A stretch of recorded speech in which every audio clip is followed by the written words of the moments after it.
know this here, but I grew up with 3 older sisters and my mother, a Greek mother, who was absolutely insane. And I had my sisters, and all of us were within 5 years of age. And it seemed like we fought about everything.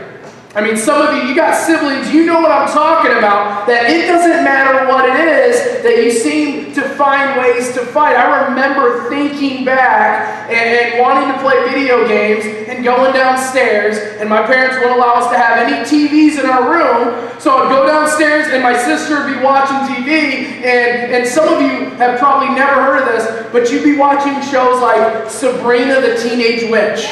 Who has heard of that, okay? Or she would be watching things like American Idol when all the original judges were on the show.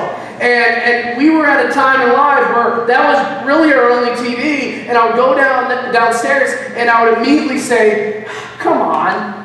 You know what I mean? Have you ever had those moments? Or maybe I would go to get a Pop-Tart and my sister had ate the final Pop-Tart. And that was like fighting stuff in my life, right? Eating the final Pop-Tart was a serious crime in my home. Now the crime is different. I have this little adorable son who is 3 years old, and his smile goes like halfway around his face. His name is Milo James, and that dude pounds white powder donuts.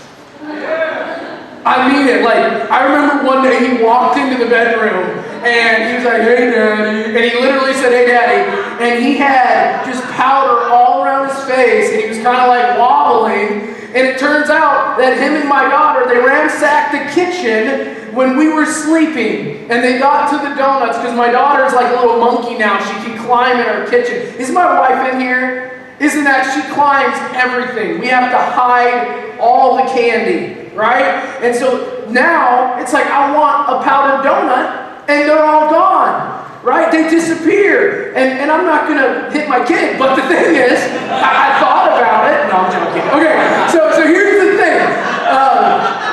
You guys are laughing too hard. Okay, so here's the thing. We fight through some of these things, right? And so I think back about my life and being raised, and the single greatest fight I have ever been in happened when I was very young and I was living in Oklahoma.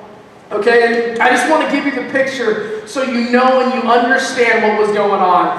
I started pulling my sister's hair. Okay, I was thinking about why I was pulling her hair. But when thinking about it, I think I just did it to be me. And so when my sisters tried to fight me, what I did is I just pulled their hair and they became very weak. It was their kryptonite and it worked. And so I was pulling her hair and I remember back, she was reaching, right? She was reaching for a weapon to loosen herself from my grip. And so she was reaching. Have you guys ever been in a fight like that? You're reaching for anything. And so she was reaching, and she got a hold of this gold-plated, nasty brown colored on top TV dinner table. I'm going to put it up here, okay? It's a little stretch, but that is the actual, dinner. I didn't think I would find it. That was a TV dinner table, and she grabbed it, and she proceeded to swing it back and clock me directly in my head, okay?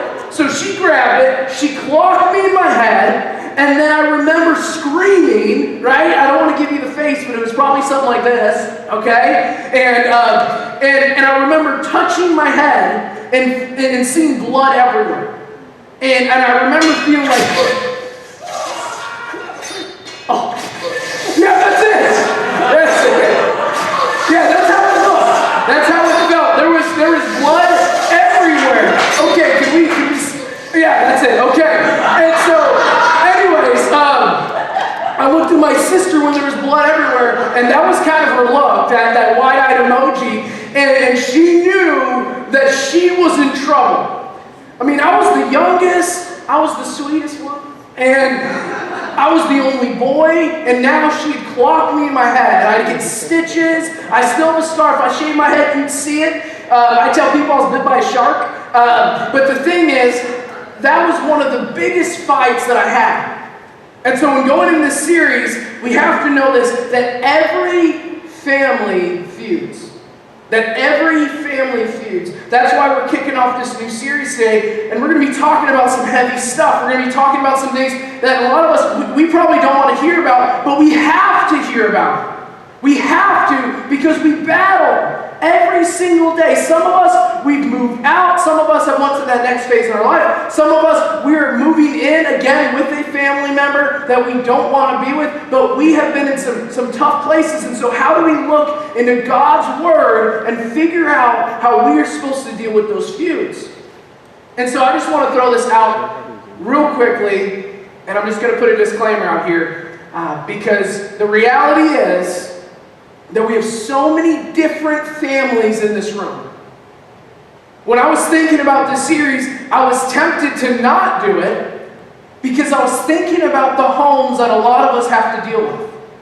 I mean, we come from a wide variety of homes, and a lot of us, we go home and we don't feel necessarily good. We don't want to be home. And so I listed off some of these. Some of us, we come from rock solid homes. When you think about your home, you love it. It's not perfect, but you love it because you have a great family. Your mother and your father, they love each other. They've went through some bumps along the road, but they are united. They want to raise you, and they want to raise you right. And they want to raise you in Christ. They want to give you the best opportunity to know Jesus, and they're going to make it a part of their life that they make this a priority. Also, they might be financially okay.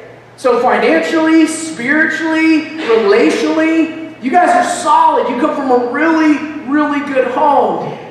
Most people in this room probably don't have that. Most people in this room come from a home that has suffered from divorce.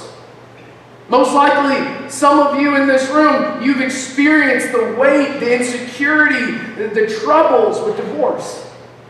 Maybe it's now stepmom. Your stepmom is literally controlling, and you don't feel like you have any sway in the home. You feel like dad is not the one wearing the pants, and you have to battle daily with the step monster. Some of you, maybe it's stepdad. And stepdad has walked into your life, and you just feel like he's stepping on your toes, he's changing your mother, and then he has some kids that he's bringing into the home, and they seem to be more important than you are. You feel that way. And so now there's all these weird dynamics that you have to deal with. Some of you, maybe your mom's married and your dad never got remarried, and you have to live with your mom. You barely get to see your dad. And when you see him, you fight with him, or you don't even want to be around him. And you struggle because you say, man, this guy's supposed to be my dad, and my stepdad is more my father than he is. Some of you go home and you deal with experiencing parents that have substance abuse. Some of you, if you shared all the stories that you've had experienced or have experienced in your life, I'll probably break down on the stage knowing that you've had to deal with those things. And you're carrying that weight. Some of you, abusive homes. You've been in an abusive setting your whole life. Maybe it's not physical, but maybe it's verbal. Maybe you just feel it in your home. Your parents, they're always ratting on you, right? They're just constantly tearing you down. And you don't feel any worth in your home. You feel like when you go home, it's not to build you up. It's not a safe place. It's to tear you down. Some of you, that's what you're experiencing every single day. Maybe you come from a home where no one, not a single person, has a relationship with Jesus. And so when you come here, this is your safe haven. This is your home of respite. This is your sanctuary. This is your hospital. This is the place you can take a deep breath, because everywhere else, you don't feel any of that. And so the point of all this is we come from a wide variety of homes. And so when I talk about this series about family feuding, we're all going to come from our different contexts. We're all going to come from a place where we can't necessarily say that this is cookie cutter. Because it isn't. So I want to put that disclaimer out there, because regardless of how we're raised, we're all here and we're all united under one banner, and that is that our family feuds. Is there anyone in here that your family just never has any issues? Am I wrong? Is there someone who you just got it all figured out? And your parents, they are just rock stars, and they are just awesome, and they never prejudge, and they trust you, and they never take away your phone, like Maddie got her phone taken away, not to put you on the spot. And so here's the thing. We all have feuds. We all have battles, and so that's where we're going to be working from today. And so I want to start off saying this. We all know, every single person in here, we all know what it's like to lose patience with a family member. And so I just shared a moment about an issue with my sister. Can you think about a moment like that right now? Think about a moment maybe recently, maybe a couple years ago. I want you to put something in your mind of an issue. Maybe it's ongoing. This is a never-ending battle with your mom, your dad, your brother, your sister. Just think about that, right? Does everyone have something? Yes? I need some nonverbal communication. Okay, yes? All right, okay. So you all have that situation in your mind. Okay, so before we go any further, I want us to do this. At the count of 3, we're going to let out some of our frustration. Okay? I'm going to let us scream at the top of our lungs at the count of 3, and you are going to scream all your frustration out so then you can concentrate on what I'm about to say. Can you guys do that with me? Okay, and I mean it. All the anger, all the frustration, every ounce of resentment you have, I want you to scream at the top of your lungs. Ready? At the count of 3. 1, 2, 3.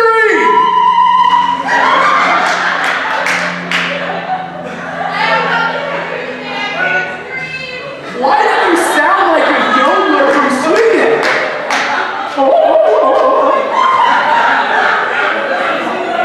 I am uncomfortable on this stage. Okay.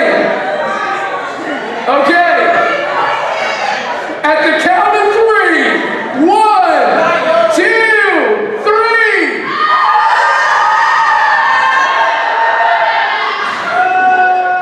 Okay. No. Just scream. Okay, I agree, that wasn't the best. You guys, I saw people doing this, like doing the look around. Okay, ready? 1, 2, 3. Okay, stop. This side's doing nothing, and this side is like an opera. Okay? Literally, how are you guys harmonizing so well? Okay, ready? 1, 2, 3.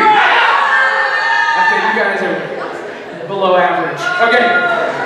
Okay, so there's a lot of frustration clearly on this end, and this end has perfect homes. And so we're going to start off, and I'm going to share. You're going to have to track with me because I got a lot of points here, a lot of sub-points, but I want to start with 3 things that we must remember when dealing with our home, with our families. Okay? This is important. I want you guys to remember this because these 3 things will help us beforehand as we deal with our families. And the first one is this. It is that the world is imperfect. We have to understand that the world we live in is imperfect. The homes we live in as a return are not perfect. I got some scripture I want to share with you, but before I share that, we have to go back to the beginning, Adam and Eve. It's the first family. Adam sinned, Eve sinned, and as a result, we live in an imperfect world. I'm going to put 2 verses up here that I want us to know, and these 2 verses are important because in James and then also in Ecclesiastes, these give us a picture of the world we live in. James 3:2 says, "Indeed, we all make many mistakes. For if we could control our tongues, we would be perfect and could also control ourselves in every other way." Ecclesiastes says pretty much the exact same thing. Not a single person on earth is always good and never sins. What's it saying? That we screw up. I love the word many. We all make many mistakes, a ton of mistakes. And because of it, we have to understand that the world is imperfect. The world in many ways struggles because of the imperfections. And that bleeds into our families because the world is imperfect. We have to understand, secondly, that our families are imperfect. So before you go into understanding where your family is and the feuds you're working through, you have to understand that they are human beings. They are imperfect creatures.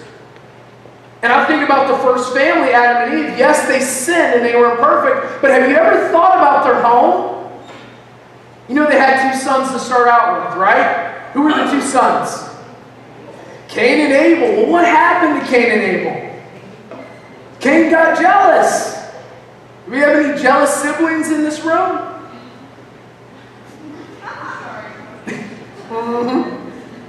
Some of us, we're jealous of our siblings. They seem to have it all figured out. Well, Cain got so jealous that he actually killed his brother. He killed his brother, Abel. And what happened after that?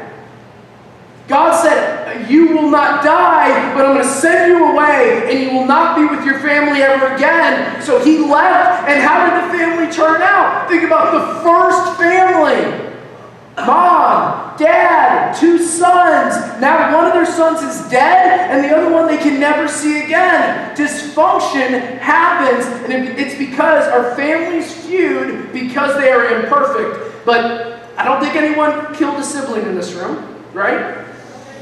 I'm going to call the cops. Okay, but the thing is, none of us have got that angry. We've probably been angry, which we didn't want them around anymore, but we've never had the act of wanting to end their lives. But nonetheless, we have battles. And so we have to understand our family is imperfect.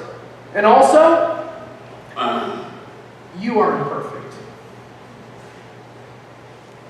Let that sink in for a second. You are imperfect. Although it would be convenient for you to place all the blame on your parents, to place all the blame on your step-parents, and your brothers and your sisters and your stepbrothers and your stepsisters, it would be so convenient for you to just say, I am perfect and they're the issue. They are the problem. I've done nothing wrong. The reality is, if the world is imperfect and your family's imperfect, then you most definitely are imperfect. I love this quote by Bob Goff. This is what it says. Love difficult people, you're one of them. It's true. Love difficult people because you are one of them. You may get hurt, offended, frustrated, or annoyed by your family, but remember this. As much as you are offended and hurt by them, you have probably hurt, offended, or frustrated them as well. And this is pushing us back. Let's go back to my story of my sister, okay? So remember, she bashed my head open, blood's everywhere, had to go to the doctor, and stitches, and my mom was furious. I mean, I was young. She could have killed me. But let's go into her perspective for a moment. I was the youngest. I was the only boy. We were very close in age. So she had two older sisters. She was the youngest of the three. And then here comes the boy. My dad, he wanted to go for a fourth child so he could have a son. So now here's his boy, and she's only a year and a half older than me. So she kind of got the rough end of the stick. She was a little more sensitive. She was a little more quiet. My other sister, the oldest one, she was very driven, very passionate. My other sister, she was like the perfect kid. And then here's my sister right above me. I could have done nothing wrong. And I knew that. And I manipulated that. And so there'd be times when I would cry wolf and she would get in trouble and she had done nothing wrong. And so here I am, I'm pulling her hair. There's no reason. I cannot remember a single reason why I was doing it. And she was just trying to defend herself. And she was the one who got in trouble. So if you think about it, it seemed like I was the victim, when the reality is that she was the victim. She was the one who got the rough end of it. She was the one who usually got the rough end of it. See, in a family, sometimes the problem is actually us. Have you ever thought about that? Have you ever thought that maybe the problem is us? I'm not saying it is you, but have you ever thought and examined yourself and say, well, maybe I am the problem? So here it is, guys. There's good news. God is patient with us. God is very, very patient with us. See, when Adam and Eve sinned, God didn't say, I'm going to start over. I'm going to wipe them out. I'm just going to redo this. Actually, he didn't even respond in anger. I mean, if anything, I would say God was more sad. He was sad that they had chose a life separate from him. He chose to let them live. He chose to forgive them and still give them a place to be. Even with Cain and Abel, he allowed Cain to live. And so God is patient with us. He responds with compassion, with mercy, with grace. And I got a verse I want to share with you with Psalm. This is kind of one of the verses that sums up who God is when it comes to us and him being patient with us. But you, O Lord, are a God of compassion, mercy, slow to get angry, filled with unfailing love and faithfulness. Those are big fancy words to say this. God is not going to give up on you. Some of you are entrenched in sin. You are so deep in sin, you don't even know how to get out. God's not going to give up on you. Some of you, you're so callous. You believe in God. You understand that he loves you and cares for you, but you just want to do other things. You just look at God as a killjoy, someone who wants to steal and take away the good things of your life, when God actually wants to give us freedom. And because of that, you have to understand, because of those sins, that even though that sin, it separates us, it doesn't mean that God is not in pursuit of you. And so with family, we have to understand that God is patient with us and he's patient with our families. So what are we supposed to do? You know, if God is patient with us, we have an imperfect world, we have imperfect families, and we are not imperfect, what are we supposed to do to kind of make peace in our homes? What realistically can we do to help our families that feud? And I'm going to give you a verse, and we're going to run off of this, and it's out of James, and some of you have heard of James. I absolutely love James. James was written by James, okay, big surprise. And so James wrote this letter, and it's simple, it's practical, but it's blunt. And I love that, because you cannot miss the point of James.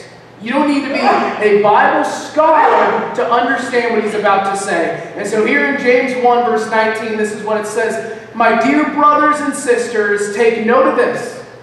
Everyone should be quick to listen, slow to speak, slow to get angry, because human anger does not produce the righteousness that God desires.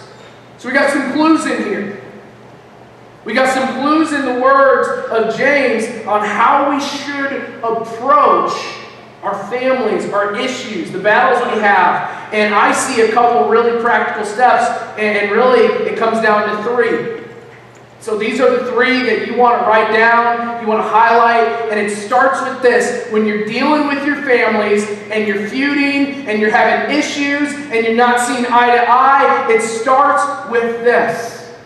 Be quick to listen. What does that mean? What does it mean to be quick to listen? Guys, we live in a world where everyone wants to be heard. We talk over one another. We don't really listen. And if we stop and really understood what someone was trying to say and didn't get so defensive and were understanding of the perspective that they're coming from, I think we wouldn't have as many issues. And so that's why James says this, be quick to listen. To listen simply means to be quiet when someone else is talking. Be quiet when someone else is talking.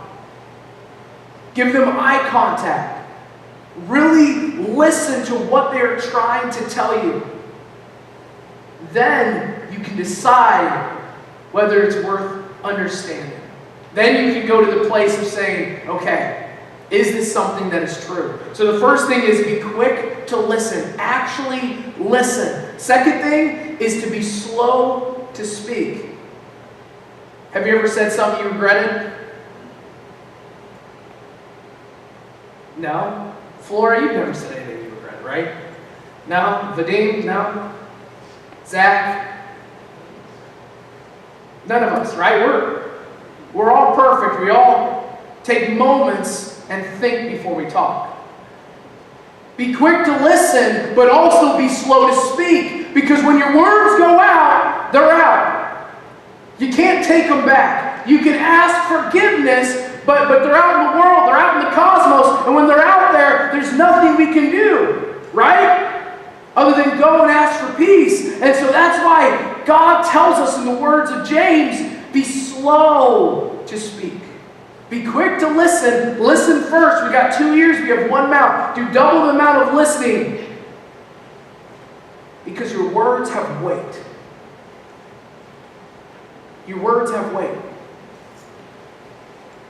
Some of you've shared stories of what your parents have told you.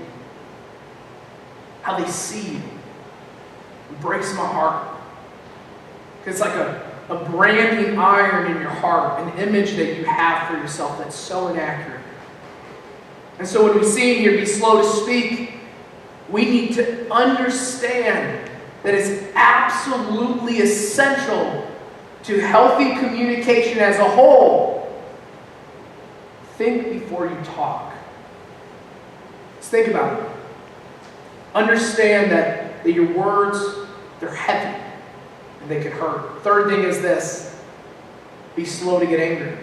If we're quick to listen and we're slow to speak, it's going to help us be slow to get angry. Because when you get angry, the emotions start coming out. When the emotions are out, you're a crazy lunatic, right? And some of us, we might have some anger issues, and we look back and we might say, oh, I'm just an angry person, or hey, I got anger issues, or my parents are angry.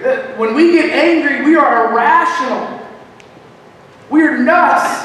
And I think about the times in my life where I've made the greatest mistakes, and it usually is when I'm angry. I just do stupid stuff. And so we see these three things.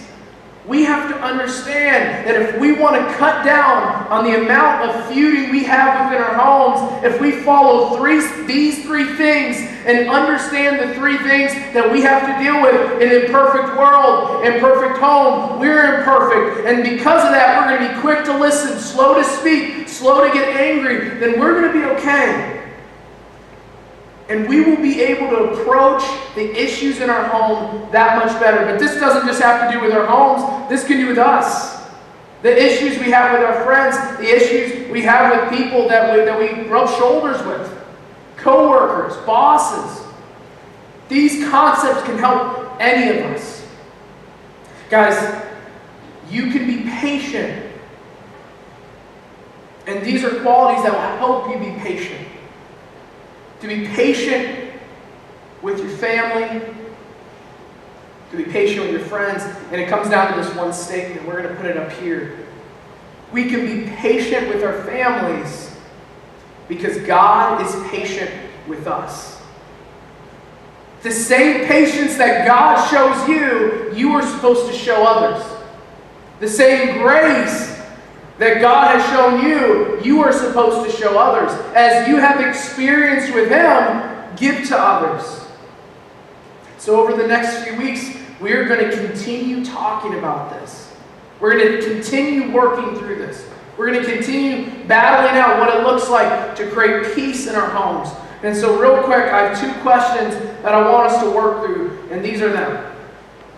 Which of your family members consistently test your patience?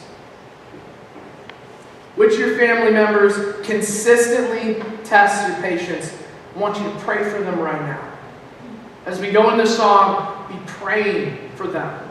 Second thing, how do you think your family might be transformed if you chose to be quick to listen, slow to speak, and slow to become angry?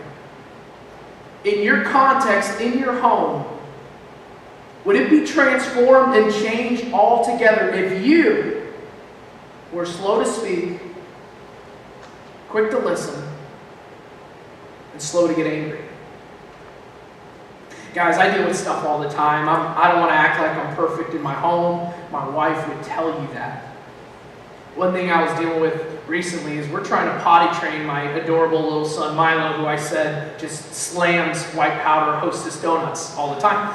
And so we've been trying to potty train him, and this is a very, very difficult thing to do. So the only way to potty train a little toddler is to put him in these little toddler underwears, right? And they're always adorable, and he always wants Batman. And so we put him in these little toddler underwears, and what happens is we have to try to ask him on an hour-to-hour basis if he has to go to the bathroom. So we ask him, and he say no, and we have to deal with that all day. And it's very frustrating to say the least. And then, after you ask him, he says no, he pees himself like 10 minutes later. And so I'm dealing with my son, and he's looking at me, and he looks up at me, and he says, "Daddy, I'm peeing," as he's standing in front of me. I'm like, seriously? He's successfully peed on everything in my house, okay? If you come over, you know that now. And even my Bible, okay? That was messed up. But I think about these things, and that's something that isn't necessarily a fight, between my wife and I, but there's frustration, and there's a battle that's going on inside me. Why can't you just know? Or why can't you just go in a toilet? And so wherever you guys are, whatever you're dealing with, whether it's something small like that or something big, like you don't even feel like your parents love you, or your parents are just constantly just dragging you through the dirt, just know that if we have these qualities, we will have the best foot forward with approaching our families with peace and love, but most importantly, the patience of God that He has shown us.